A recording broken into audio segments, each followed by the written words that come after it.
오늘이 11월 마지막 주일, 감사의 달 마지막 주일입니다. 저는 한 달 동안 감사의 달을 살면서 저는 개인적으로 세계 정세와 맞물려서 유독 찬송가 가사, 두 곡의 가사가 제 머리를 한 달 내내 맴도는 시간들을 가져봅니다. 하나는 이런 찬송가입니다. 세상은 평화 원하지만 전쟁의 소문도 늘어난다. 이 모든 인간 고통 두려움뿐 그 지겨움 끝없네 라고 하는 가사의 내용입니다. 세상 모든 사람들이 평화를 원하지만 그런 가운데서도 이해가 맞물린 가운데 국가 간에 나라와 나라 간에 전쟁의 소문이 점점 늘어나고 있습니다. 수없이 많은 인간 고통으로 참으로 지겹기도 하고 두렵기도 한 그런 우리의 마음 세태를 잘 표현해주고 있는 노래라고 생각이 됩니다. 그리고 또 한 곡이 생각이 났습니다. 세상 모든 풍파 너를 흔들어 약한 마음 낙심하게 될 때, 세상 근심 걱정 너를 누르고 세상 권세 너희 앞길 막을 때, 바로 그때 내려주신 주의 복을 세워라. 주의 크신 복을 내가 알리라. 그리고 후렴은 이렇게 됩니다. 받은 복을 세워보아라. 받은 복을 세워보아라. 주의 크신 복을 내가 알리라 라고 하는 그런 가사입니다. 그래서 제가 한 달 동안 전쟁의 소문 끊임없이 지겹게 이어져 나가는 세상 가운데서 받은 복을 세워보아라. 나라와 나라 간의 관계만의 문제가 아니라 각 개인에게 있어서도 이 전쟁은 전 세계적인 충격을 주고 있고요. 여러분들의 삶의 터전을 매우 불안하게 하는 그런 가운데 우리가 살아가고 있습니다만은, 그런 가운데서도 우리 하나님은 우리들에게 끊임없이 도전합니다. 받은 거, 내가 너희에게 준 거 한번 손꼽아 보겠니? 그래 제가 많은 시간을 지난 1년 동안 살면서도 불안하고 어렵고 미래가 불투명한 그런 우리의 모습들을 바라보면서도 생각을 해봅니다. 받은 복을 세워봅니다. 그러다가 오늘 이 말씀을 영감을 받고 이 말씀을 정리해서 여러분에게 2시간에 걸쳐서 전달하려고 합니다. 성경을 여는 맨 앞에 창세기 1장 가운데 보면 하나님께서 우리 인간을 창조하는 것이 창세기 1장 27절 말씀이 기록되고 있습니다. 하나님이 우리 인간을 만드시는 과정, 그리고 나서 제일 먼저 하나님께서 우리 인간에게 주신 것이 뭔가, 옷을 주신 것도 아니고 집을 주신 것도 아니고 우리 인간에게 제일 먼저 복을 주시며 가라사대, 제일 먼저 우리 하나님께서 하신 것이 복 주시는 일이었다라고 기록하고 있습니다. 그러니까 인간이 복을 받고 사는 것, 그것이 우리 인간을 만드신 하나님의 최고의 우리 인간을 향한 관심사였구나 라고 하는 사실을 성경 맨 앞부분에 전제하고 우리 인간사가 시작이 됩니다. 그러므로 우리 성도들이 하나님의 복을 사모하고 살아가는 것은 조금도 잘못된 것이 아닙니다. 문제는 기복주의가 문제인 것입니다. 여러분, 기복주의라고 하는 것이 뭡니까? 오늘 많은 교회들이 많은 성도들에게 목사님들을 통해서 기복주의를 경계하는, 기복주의를 경고하는 그런 메시지들이 선포되고 있는데, 기복주의라고 하는 게 뭡니까? 기복주의라는 것은 한마디로 이렇게 정의가 됩니다. 복만을 추구하고 복만을 목적으로 이 세상을 살아가는 것을 기복주의라고 말합니다. 교회를 다녀도 신앙생활에 임해도 기도를 해도 예배를 드려도 무엇을 해도 복 자체만을 인생의 목적으로 삼고 살아가는 것을 성경은 경계하고 있습니다. 이것을 일컬어 기복주의라고 말합니다. 오늘 저도 여러분 다 하나님 앞에 복 받는 성도가 되기를 축원합니다. 그런데 여러분, 성도가 복을 받아야 되는 이유가 있습니다. 이유가 있다면 우리가 하나님의 자녀로서 하나님의 뜻에 맞도록 하나님이 우리 인생을 디자인하신 그 하나님의 의도가 있을 터인데, 하나님이 디자인했었던 인간 경영을 우리가 이 땅 가운데서 구현하는 것. 다른 말로 표현한다면 우리 인생을 아름답게 가꾸기 위해서 하나님께서 본래 인간을 만드시고 목적하셨던, 계획하셨던, 그분이 디자인하셨던 우리 인간사, 이것을 우리가 추구해 나가는, 아름다운 인생을 가꾸어 나가는, 그것을 위해서 우리는 복을 받아야 된다라고 하는 것입니다. 그런데 여러분, 왜 많은 사람들이 복 자체만을 추구하는 기복주의에 빠져서 살아가는 걸까요? 그래서 믿음이 건전하지 못하게 살아가는 경우를 참 많이 보게 되는데요. 이제 여러분, 성경에서 말씀하고 있는 진짜 복. 우리가 지난 주일날 감사주일을 맞아서 진짜 감사라는 제목으로 말씀을 함께 나눴습니다. 오늘 여러분에게 이 말씀을 근거로 해서 진짜 복에 대해서 좀 함께 생각해 보려고 진짜 복이라는 제목을 정해봤습니다. 성경에서 말하고 있는 진짜 복은 뭔가? 우리가 복을 추구하고 얼마나 복을 사모합니까? 밥주발에도 복자를 새기고 이불에다가도 복자를 새기고 우리가 예수 믿기 전에는 문 앞에다가도 복조리를 갖다 걸어놓기도 하고 복도로라고 신년 첫날부터 복해서 숟가락에도 복, 모든 것에다가도 복을 새기고 복을 사모하는 것이 우리 인간의 모습인데 진짜 복이 뭔가를 알아야 된다. 이것이 전제되지 않으면 인간이 추구하는 복은 기복주의의 성향으로 복 자체만을 추구하기 때문에 잘못된 인생을 살아갈 수밖에 없다라고 하는 것입니다. 정말 이 세상은 가짜가 판치는 세상이잖아요. 이미테이션이 진짜보다 더 진짜 같은 신앙생활도 마찬가지예요. 엊그제 종교국에서 발표한 걸 보니까 뭐 한국도 마찬가지고 전 세계적으로 보면 기독교인들의 40% 이상이 가짜라는 거예요. 60% 이상이 넌 크리스찬들과 다를 바 없는 모습이라는 거예요. 저는 본어게인 크리스찬이 얼마나 되는가 하나님이 아니기 때문에 직접 받은 계시가 없기 때문에 정확하게 말씀드릴 수는 없습니다만은 과연 신앙생활을 제대로 하기 위해서 교회를 다니는 사람이 얼마나 있을까? 교회를 안 나가는 가난한 성도로부터 시작해서 오늘 교회를 다닌다고 하는 기독교인이라고 하는 이름을 가진 자 가운데서 가짜가 훨씬 더 많은 퍼센테이지를 차지하고 있다라고 하는 발표가 보고가 됐습니다. 무엇이든지 가짜가 너무나 많아요. 그래서 제가 급기하는 제목을 진짜 감사, 우리가 추구하는 복도 진짜 복, 이런 제목을 잡아보게 되었습니다. 우리는 진짜 복이 무엇인지를 깨닫고 가짜 복을 추구하면서 인생을 허비하는 어리석은 자가 되지 않기를 바라는 것입니다. 그래서 2시간에 걸쳐서 성경에서 말씀하고 있는 진짜 복이 무엇인가를 간단하지만 함께 살펴보려고 합니다. 첫째로 성경에 말씀하는 이 복이라고 하는 것은 이름이 창대케 되는 겁니다. 오늘 창세기 12장 1절로 2절을 보면은 하나님이 아브라함을 부르실 때 이런 말씀을 주셨습니다. 너는 너의 본토, 친척, 아비집을 떠나라. 그리고 내가 너에게 지시하는 땅이 있는데 그곳으로 가라.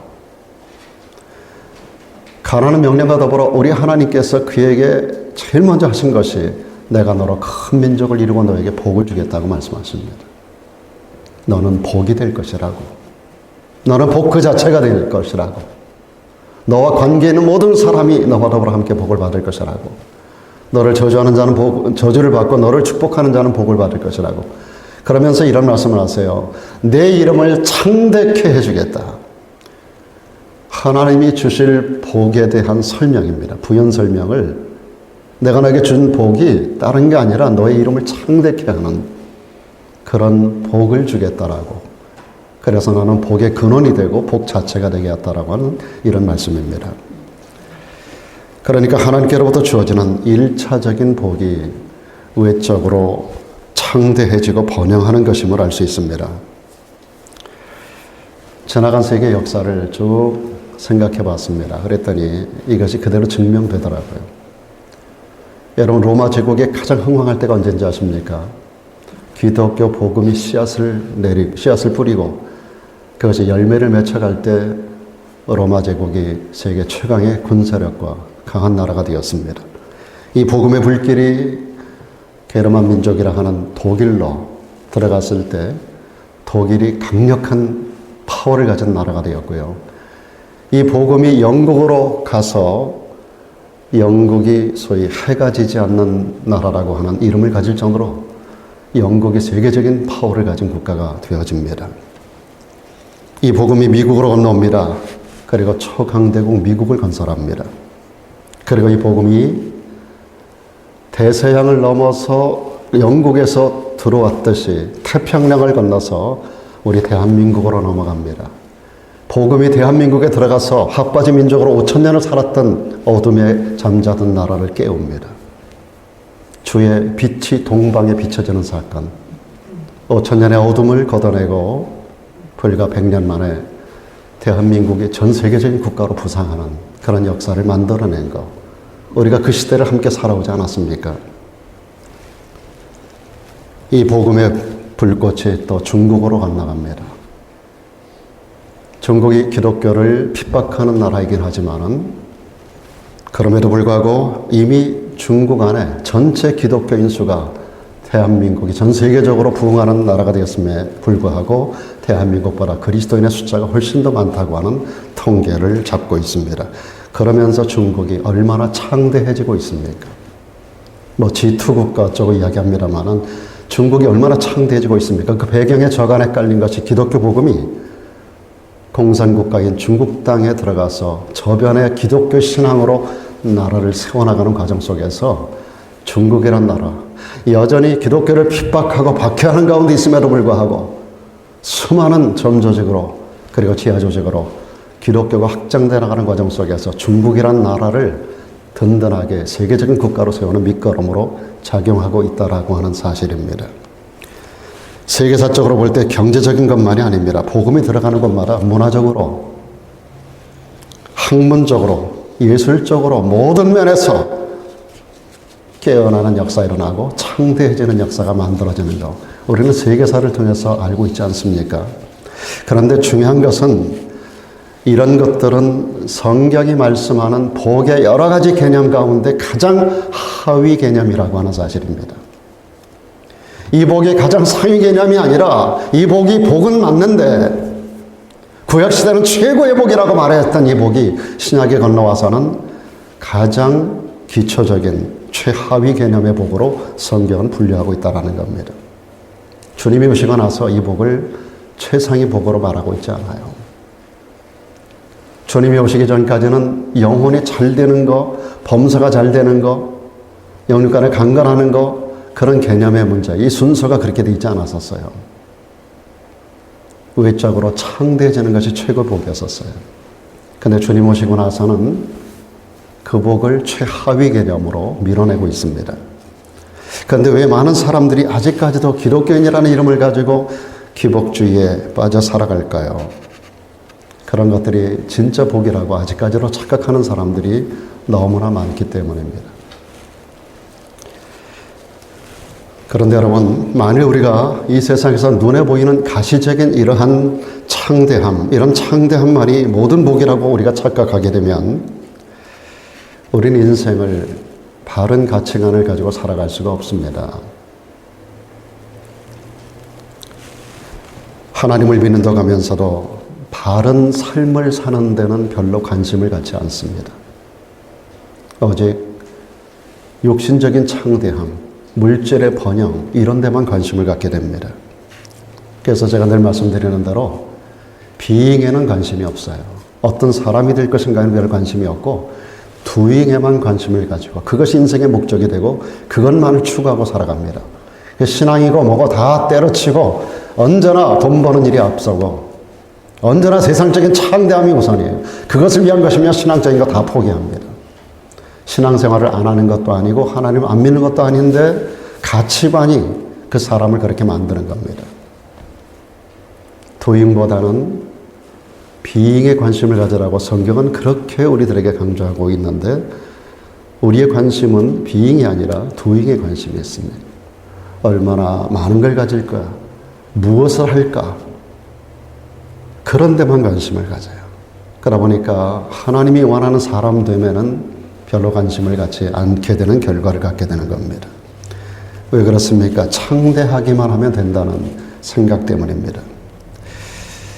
사랑 여러분, 창대함 그 자체가 복의 모든 것이라고 한다면 지금 이 땅에서 누가 가장 행복한 사람일까요? 아마도 대기업에 총수되는 기업의 최고 경영자들, 어떤 재벌의 회장들이 제일 행복한 사람들일 것입니다.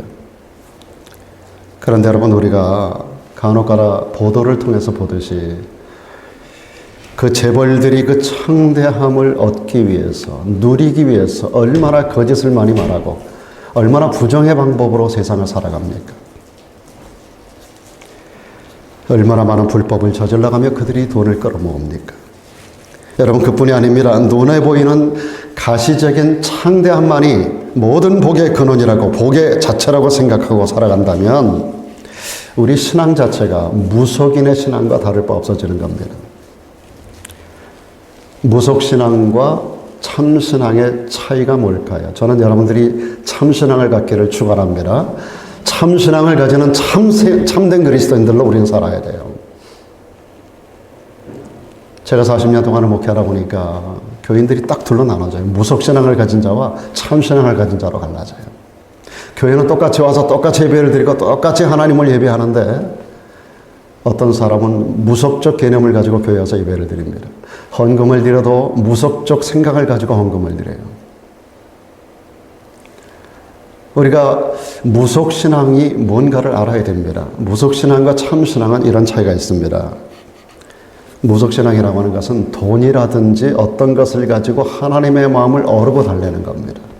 가지고 궁극적으로 하나님께로부터 복을 끌어내려고 하는 그런 마음을 가지고 헌금도 하고 그런 마음을 가지고 교회 와서 예배도 드리고 기도도 하는 거예요. 어떻게 하든지 하나님의 마음을 어르고 달래가지고 그 마음을 움직여서 하나님께로부터 복을 끌어내려고 하는 그런 목적을 가지고 신앙생활하는, 이것이 바로 무속신앙이에요. 참신앙은 뭔가 그에 반해서 하나님을 바꾸려고 하는, 하나님을 조종하려고 하는, 움직이려고 하는 게 아니라 그 하나님의 말씀 앞에서 내가 바뀌는 거예요. 내가 움직이는 거예요. 하나님을 움직이려고 하는 게 아니라 내가 움직이는 거예요. 하나님을 바꾸려고 하는 게 내 인생 자체를 바꾸는 거예요. 하나님을 내 마음대로 내 뜻대로 바꿔서 조종하려고 하는 무속신앙이 아니라 참신앙은 하나님의 말씀 앞에서 나를 바꿔가는 겁니다. 말씀이 지시하는 대로 우리 인생의 방향을 새롭게 잡아가는 거예요. 말씀이 명령하는 대로 내 인생을 그 길로 가는 거예요. 바꿔가는 거예요. 하나님 말씀이 가는 곳까지 가고 하나님 말씀이 멈춰서는 곳에서 가다가 멈추는 거예요. 말씀이 지시하는 대로. 여러분, 아브라함이 아까도 말씀드렸습니다만 본토 친척 아비 집을 떠나 내가 네게 지시할 땅으로 가라라고 말씀할 때 그 뒤에 말씀이 뭐라고 나와요? 아브라함은 여호와의 말씀을 쫓아갔다 그랬어요. 생전에 한 번도 가보지 못했던 가나안 땅으로 하나님께서 가라고 말씀하는데 하나님이 지시하는 말씀을 놓치지 않기 위해서 하나님의 말씀을 귀 기울여 가면서 어디로 가라고 하시는가? 어디 딱 정하면 그곳에 가서 거기다가 텐트를 치고 거기서 제일 먼저 한 일이 제단을 쌓는 거예요. 여기까지 인도하신 하나님께 감사하고. 그리고 그곳에 있다가 하나님의 또 명령이 떨어지면 또 짐을 싸서 일어나서 하나님 또 다른 것을 지시하면 그리 가는 거예요. 우리가 최근에 열왕기상 17장에 와서 엘리야의 이야기를 시작하고 있습니다. 수요예배 때. 엘리야의 위대함이 첫 번째로 두드러지게 보여지는 것은 말씀에 순종하는 겁니다. 너는 일어나 떠나서 가서 내가 너에게 지시하는 곳 그곳에 가서 숨어라 또는 어디로 옮겨라.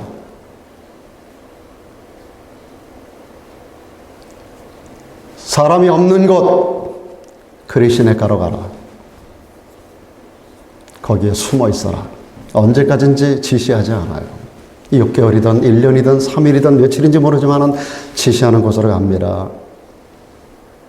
그러나 하나님이 가라고 할 때는 예비하심이 반드시 있어요.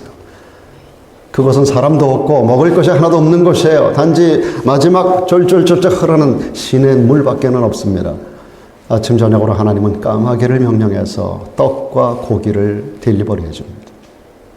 아침에도 저녁 때도 떡과 고기를 몰아다 줘요. 여러분, 크루라고 하는 이 까마귀는 본질적으로 굉장히 개걸스러운 짐승이에요. 그 스스로 물어다가 누구에게 주는 짐승이 아니에요. 하나님의 놀라운 능력 아래서 이 까마귀가 컨트롤 받는 거예요. 하나님이 하시는 일이에요. 하루 이틀이 아닙니다. 6개월 동안. 6개월을 하나님이 정하신 것도 아니에요. 언제 하나님의 말씀이 떨어질 때까지 기다리는 거예요. 떠나지 않는 거예요. 그러다가 하나님께서 때가 되매 새롭게 그에게 말씀합니다. 여호와께서 가라사대 일어나 떠나 사르밧으로 가라. 거기에 한 과부를 내가 예비하리라. 그리고 너를 공개하게 하리라.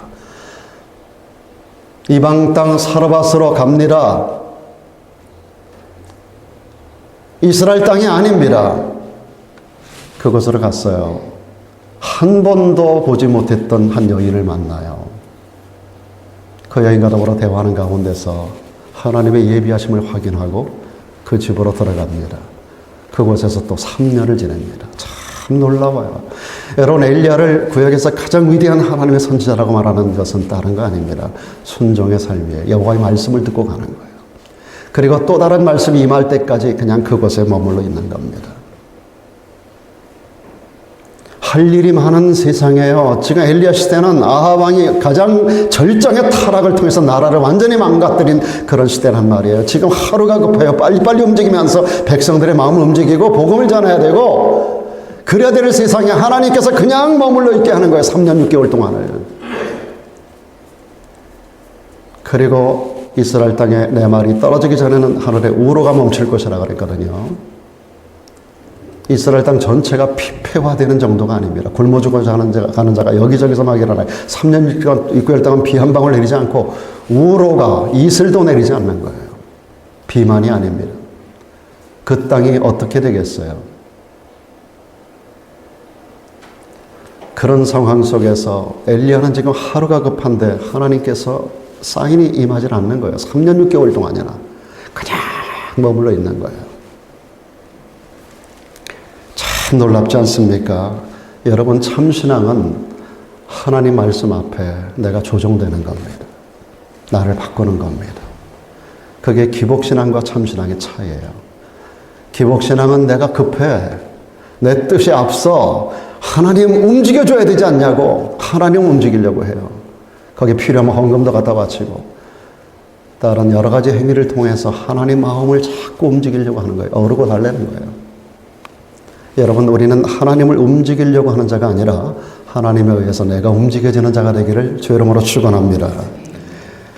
그러니까 눈에 보이는 창대함만이 목적이라면 어떻게 하든지 이 목적 달성을 위해서 하나님의 마음을 바꾸려고 하고 나는 절대로 안 바뀌려고 하는, 아무리 설교를 들어도 아무리 깨우침이 와도 내 줏대가 있어서 신앙생활을 하면서도 나를 안 바꿔요.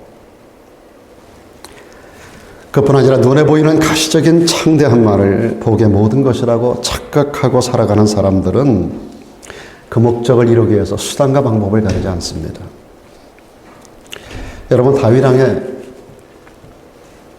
17명의 아들 가운데서 첫째 아들의, 셋째 아들의, 넷째 아들의 불행한 사건들이 성경에 기록되어 있습니다. 첫째 아들은 여동생을 강간한 것으로 문제가 생기고, 넷째 아들은 나중에 이후에 아버지를 반역하다가 솔로몬에 의해서 처형을 당하고, 그리고 셋째 아들이 제일 큰 문제를 일으켜요. 그가 압살롬이라는 아들입니다. 이 압살롬이 가만히 딱 보니까 아버지가 너무 창대한 거예요. 아버지 모습이 하나님 축복 가운데 너무 번영이 영화로운 거예요. 그러면서 그는 그 창대함을 자기 것으로 만들기 위해서 할 수 있는 방법이 아버지를 죽여야 되겠다고 생각을 한 거예요. 그래서 아버지를 반역합니다. 그리고 아버지가 예루살렘에서 황급히 자기 일을 피해서 도망가고 나가니까 아버지의 여인들 10명을 남겨두고 갔거든요. 그 아버지의 여자들 10명을 모든 백성들이 보는 앞에서 아버지의 여인들 10명을 강간을 해버리고 말아요. 창대함만이 복이라고 생각하다 보니까 그 창대함을 얻기 위해서 이렇게 수단과 방법을 가리지 않고 이런 못된 짓을 벌이게 되는 겁니다. 결국 눈에 보이는 가시적인 창대함만이 복의 근원이라고 착각하고 살아가는 사람들은 그 창대함 때문에 결국은 망할 수밖에 없는 결과가 오게 됩니다. 압살롬의 인생의 결국이 결국 죽음으로 끝나지 않습니까? 여러분, 성경에 이스라엘의 초대 왕으로 세워진 자가 다윗 이전에 사울이라고 하는 사람이 있었어요.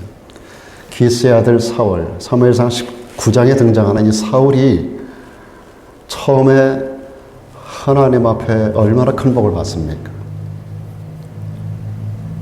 9장에서 사무엘 선지자를 만나고 10장에서 기름 부음을 받고 그러고 나서 그가 모든 백성들 앞에서 왕으로 추대가 됩니다. 그리고 불과 5장이 지나가기 전에 그는 하나님이 사울을 세워 왕 삼은 것을 후회하는 대상이 되어버리고 말아요. 그가 하나님의 은혜로 창대하게 되는데 가는 데마다 전쟁에 승리하고 모든 일이 형통하다 보니까 창대함만이 그 인생의 목적이 되어버리고 말았어요. 그러다 보니까 인간의 수단과 방법대로 살려고 하다가 하나님을 버리게 됩니다. 자기 생각대로, 자기 뜻대로, 자기 마음대로 말씀과는 무관하게 인생을 경영하고 예배도 그렇게 드리고 그렇게 살아요. 그러다 결국 하나님 앞에 버림을 받아요. 자기 하나 죽음으로 끝나는 게 아니라 그 아들들이 함께 블레셋과 전쟁에 나가서 전부 전사하고 말고요. 그의 모든 자손들이 전부 망하고 말아요. 다 죽음을 당합니다. 그 창대함 때문에 하나님을 떠난 겁니다. 그리고 비참해지고 말았던 겁니다.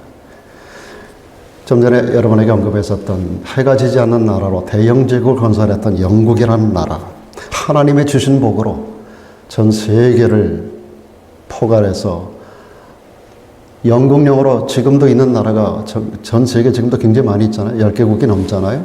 지금도 영국, 제가 있었던 카나다도 영국 여왕을 기리더라고요.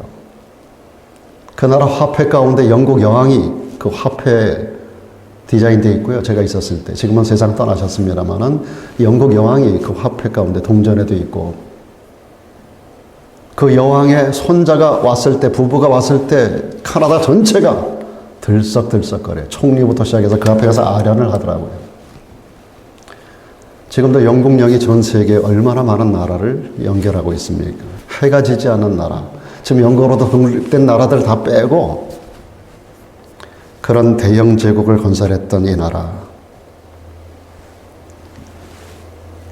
그런데 이 나라가 창대케 된 그것 자체를 하나님보다 더 사랑했을 때 그 모든 창대함이 영국을 떠나버리고 말았습니다. 영국은 세계 패권을 잃어버리고 말았던 거죠. 우리가 사는 이 미국은 어떤가요? 하나님 주신 복으로 세계 최강의 국가를 만들었습니다. 세계 최고의 나라가 되었습니다.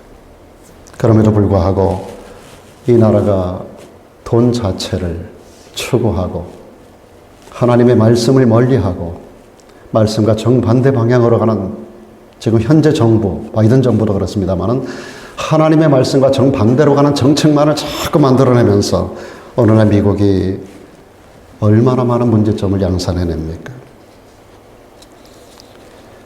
일례로 오늘날의 미국의 밤거리를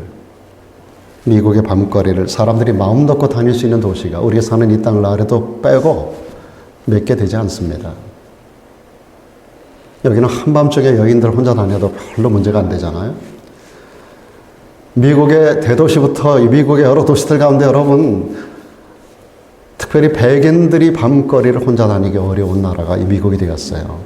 미국을 밤거리를 자유롭게 다닐 수 있는 종족은 흑인들밖에 없다는 말이 있습니다. 미국의 백인들은 밤거리를 빼앗겨버리고 마는 거예요. 미국이 핵폭탄을 많이 가지고 있으면 뭐합니까? 세계 최강의 군사력을 가지고 있으면 뭐합니까? 자기 나라 밤거리 하나도 지키지 못하는 나라가 미국이에요. 그 많은 핵폭탄이 무슨 의미가 있고 그 많은 전쟁 물자가 세계 최고의 군사력이 무슨 의미가 있습니까? 밤거리 하나 지키지 못하는 나라. 앞으로도 이 나라는 가면 갈수록 점점 디클라인되고 추락할 것입니다. 하나님이 주시는 복 중에는 분명히 창대함이 있습니다. 물질의 부여와 번영도 있습니다. 그러나 그것만이 모든 복의 최우선이라고 생각하고 산다면 국가의 멸망이 이루어지는 것처럼 우리 개인의 인생도 망가지게 될 것입니다. 성경이 말씀하는 두 번째 진짜 복이 뭘까요? 그것은 행복을 누리는 거예요. 행복한 삶을 살아가는 거예요. 하나님 우리를 복 주시되 행복한 삶을 살기를 원하시는 줄로 믿습니다. 우리 이름은 창대해졌는데 그 창대해진 것 때문에 행복이 깨어져 버렸다면 그 창대함은 하나님이 주신 복이 아닙니다. 내가 창대해졌어요. 어느 기업의 총수가 했었던 말, 아주 오래전에 했었던 얘기인데 이런 얘기를 하더라고요. 기업의 회장님인데 자기는 회사 나와서 일하는 게 너무 좋고 집에 들어가기가 싫대요. 집에 가면 싸나운 마누라, 그 집에 들어간 문 열 때부터 집 전체가 완전히 아주 싸늘해가지고 집에 가고 싶은 마음이 없대요. 재계를 호령하는 이 회장님인데 집구석이 너무 싫은 거예요. 집에 가기가 싫은 거예요. 오래전 얘기입니다. 여러분, 소소한 것에서 행복하지 않고 가정에서 행복하지 않으면 우리가 아무리 많은 걸 누리고 아무리 많은 창대함을 누려도 그 사람은 그 복 자체가 하나님이 준 복이 아닌 겁니다. 내가 창대케 되는 복을 많이 받았는데 그것 때문에 인간관계가 깨어졌다면, 창대케는 됐는데 그것 때문에 가족관계가 금이 갔다면, 그 재산 때문에 자식들이 소송하고 싸운다면 그 창대함은 하나님께로부터 온 복이 아니라는 거예요. 사랑 여러분, 우리가 이 땅에서도 간접적으로 천국과 지옥을 경험할 수 있는데요. 그것은 어디서 발견할 수 있는가 하면 사람과의 관계 속에서 발견할 수 있습니다. 관계 안에서 천국을 보고 지옥을 볼 수가 있습니다. 부부가 서로 싸우고 등 돌리고 있다고 생각해 보세요. 지옥이 바로 그 집에 있는 거예요. 반면에 정말 사랑하고 뜨거운 가슴으로 서로 그리워하고 사랑하는 관계 안에서 서로 살아간다면 아무리 가진 것이 없는 가정이라도 그 집이 바로 천국인 거예요. 우리가 아무리 큰 돈을 벌고 아무리 많은 거 가지고 아무리 큰 일을 이루어도 행복을 느끼지 못하면 그건 복이 아닙니다. 행복이라고 하는 것을 어떻게 정의할 수 있는가? 행복이라고 하는 것은 한마디로 말하면 만족한 상태를 의미한다고 볼 수 있습니다. 무슨 일을 해도 아무리 많은 걸 가져도 만족하지 않으면 행복한 게 아닙니다. 여러분, 행복이라고 하는 것은 돈의 많고 적음으로 판단되는 게 아니에요. 내 지위의 높고 낮음으로 결정되는 게 아니에요. 지식의 많고 적음으로 결정되지 않아요. 제가 필리핀에 단기 선교를 2번을 갔다 왔습니다. 더 이상 갈 필요가 없다고 생각해서 저는 안 가고 계속 후원들로만 계속 그동안 해왔는데요. 2번 갔을 때 주로 산지족을 주로 방문을 했었습니다. 그 지프니를 타고 그 산악지대를 몇천 고지로 올라갑니다. 그런데 여러분, 산지족에 갔다가 제가 너무너무 많은 것을 충격을 받고 왔어요. 그 사람들 보면은 신발도 제대로 신는 사람 별로 없어요. 다날거 가는 쓰레빠 짝짝 끌고 오는 사람이 대부분이고요. 옷까지도 제대로 입고 오는 사람이 없어요. 그나마 가장 좋은 옷을 입고 예배드리러 왔다고 하는데도 그렇게 이렇게 보기에 애처로워 보입니다. 구멍이 숭숭숭숭 뚫린 그런 나무, 그냥 그런 어떤 판 이런 것들로 그냥 대충 이렇게 만들어진 그 집 안에서 조그만 방 하나 3대가 함께 살아요. 할머니, 할아버지, 엄마, 아빠, 자식들이 한 방에서 같이 살아요. 한 방에서 3대가 살면서 성행위도 하고 거기서 애도 낳고 그러고 막 그래 살아요. 구멍이 뻥뻥뻥 뚫려가지고 다 들여다 보이는 그런 방. 그리고 제가 다니면서 갈 때마다 제 주머니를 다 털고 오는 것 중에 하나가 뭐냐면 이 사람들이 평생 소원 중에 하나가 자전거 하나 갖는 거예요. 자전거. 이 주머니 있는 거 다 털어서 자전거 그 금액이 되는 만큼 자전거 사주고 와요. 가면. 평생의 소원이 자전거 한 대 갖는 거예요. 여기서 벤츠 하나 타는 거 이상으로 그들은 그거의 가치를 가지고 있어요. 그들이 문화 환경이라는 것은 말로 다 할 수 없는 그런 환경 속에 살아가는 분들이 대단히 많아요. 그런데요, 제가 느끼는 느낌이 뭐냐면 예배드리러 오는 그 모습들 속에서 저는 그분들의 얼굴에 인상 쓰고 불안해하고 힘들어하는 얼굴을 한 사람도 본 적이 없어요.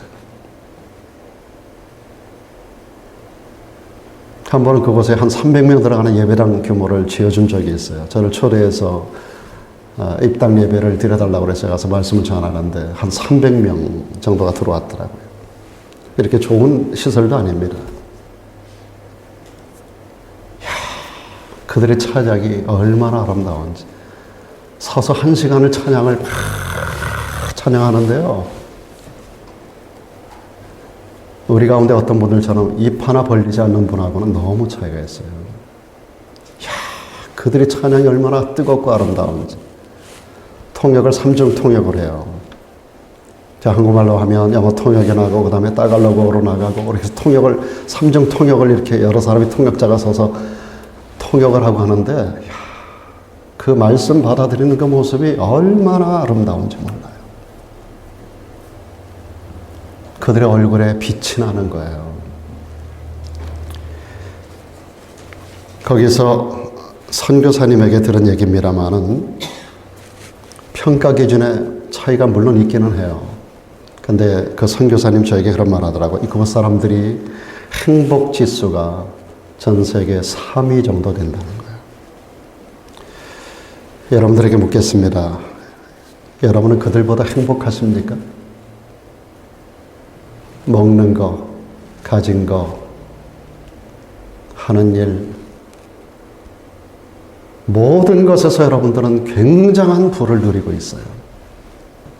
힘들고 어려운 사업을 경영해도 이미 우리는 전 세계 탑 10 안에 들어가 있어요. 90% 이상, 그러니까 10% 안에 들어가 있어요. 지금 여러분이 가장 힘든 상황이라 하더라도 전 세계인의 10% 안에 다 들어있는 분들이에요. 제가 볼 때는. 그들은 전 세계 제일 바닥권에 있는 사람들이에요. 여러분들은 행복하십니까? 한번 도전합니다.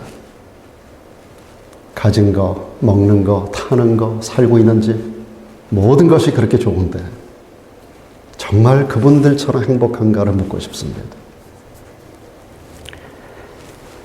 세계에서 가장 부강한 나라인 미국이 얼마나 행복지수가 될 것 같아요?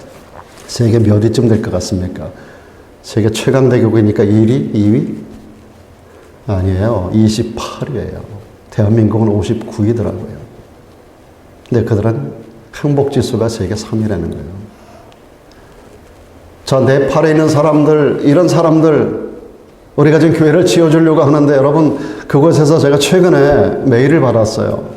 새롭게 이제 건물을 짓겠다고 해서 지금 전체 마스터 플랜을 다 해서 저에게 보내줬어요. 그러니까 오늘 재직회 때 그 뭘 좀 나누려고 하는데 거기 사람들 예배당도 없어요. 그냥 천막 이렇게 천막도 제대로 된 천막이 아니에요. 위에만 대충 이렇게 해놓고 쭉 밖에 의자에 앉아서 거기서 예배를 드려요. 근데 그들의 모습이 그렇게 아름다울 수가 없어요. 거기 담임 목사님 사진도 왔어요. 그 눈빛이 살아있어요. 불행한 모습이 아니에요. 한국 돈 2천만 원이면 건물을 짓겠다고 조금씩 그들이 돈을 모아가지고 땅을 사놓고 그것을 놓고 계속 기도하다가 지금 우리하고 연결을 좀 했으면 해서 지금 연락이 온 겁니다. 사랑 여러분, 우리가 더 많은 걸 가졌으니까 이렇게 내려다보면서 선교한다는 마음으로 보내야 될까요? 아니에요. 지혜자 솔로몬은 잠언 17장 1절에서 이렇게 말합니다. 마른 떡 한 조각만 있고도 화목하는 것이 육선이 집에 가득하고도 진수성찬을 차려놓고 고기가 가득가득 채워진 그런 음식을 차려놓고도 다투는 것보다 낫다. 동의하십니까? 여러분 과거에 연애할 때, 교제할 때 생각나나요? 물론 저의 경우입니다. 가진 게 없어서 주로 걸어 다니고, 제 아내가 가끔 이야기합니다만은 짜장면 100개 나더러 안 사줬다고 그런 얘기를 가끔 듣습니다만은 불평하는 얘기는 아니에요, 그게. 근데 그 시절이 그랬다는 거예요. 짜장면 한 그릇에도 얼마나 만족하면서.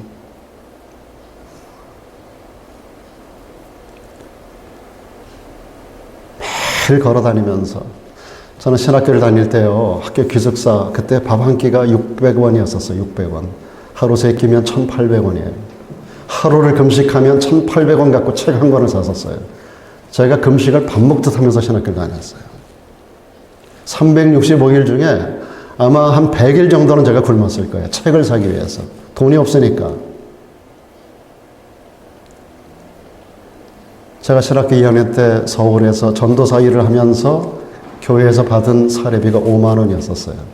그 5만 원 갖고 11조 드리고 헌금하고 나머지 가지고 서울 대전을 매주마다 고속버스로 통학을 했어요.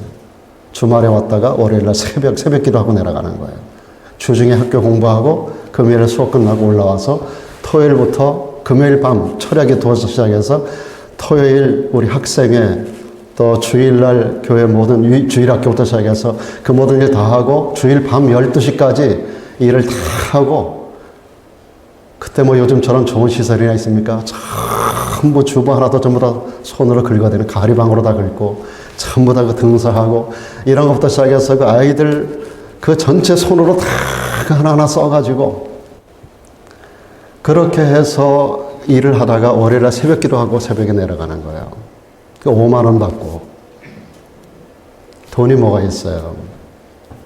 그러니까 밥을 굶는 방법밖에 없더라고요. 그러면서도 그 시절이 가장 행복했고 가장 가슴이 뜨거웠던 시절이었던 것을 기억합니다. 여러분, 행복은 많고 적음에 달린 게 아니더라고요. 우리가 예수 그리스도 안에서 바로 이 복을 누릴 수 있는 줄로 믿습니다. 제가 그때 당시 그리스도 예수 안에 내 인생이 있었기 때문에, 그리스도 예수 안에 내 미래 비전이 있었기 때문에 그 모든 것들을 기쁨으로 감당했어요. 교회 일이 너무 즐거웠고 매일같이 교회 가면 교회에서 하루 종일 잠자고 집에 한 번도 안 갔어요.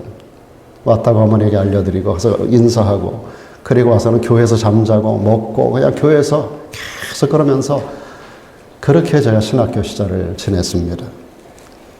그리스도 예수 안에 있는 놀라운 비밀 때문에 그렇습니다. 그리스도 예수 안에 있는 비밀, 죄사함의 비밀이 있습니다. 그리스도 예수 안에는 부활의 비밀이 있고 영생의 비밀이 있습니다. 그리스도 예수 안에 기도응답의 비밀이 있고요.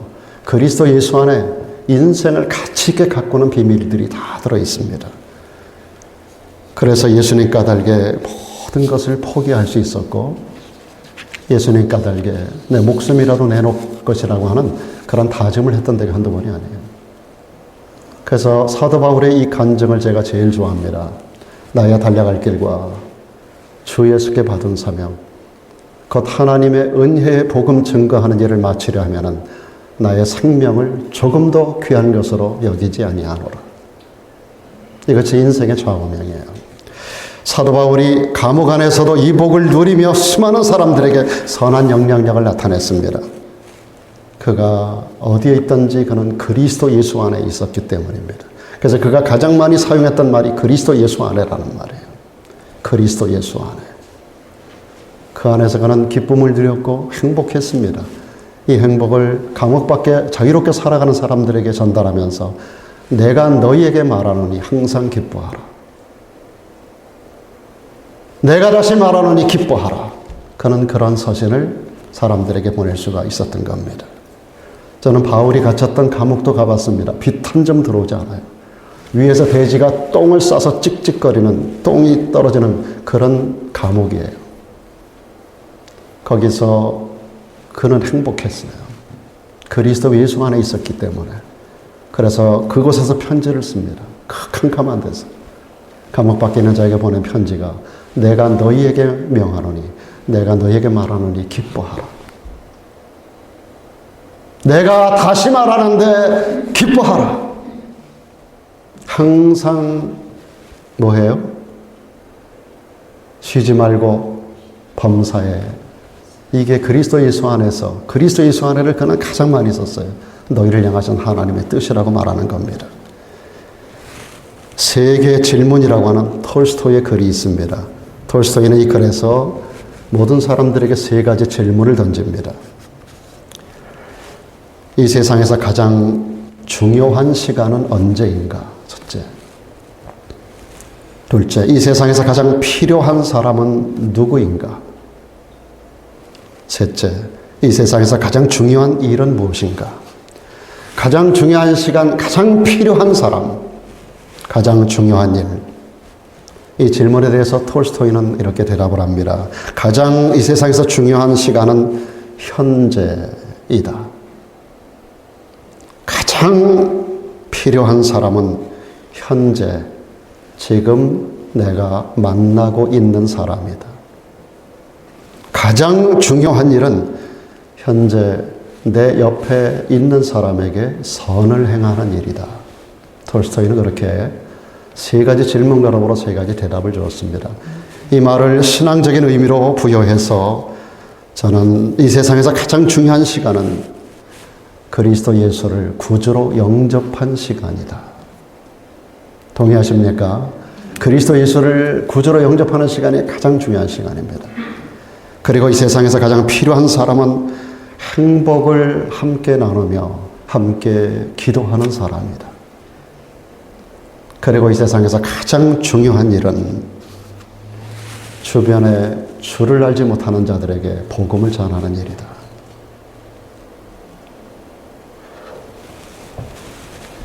그런 일들이 성경이 말하는 진짜 복입니다.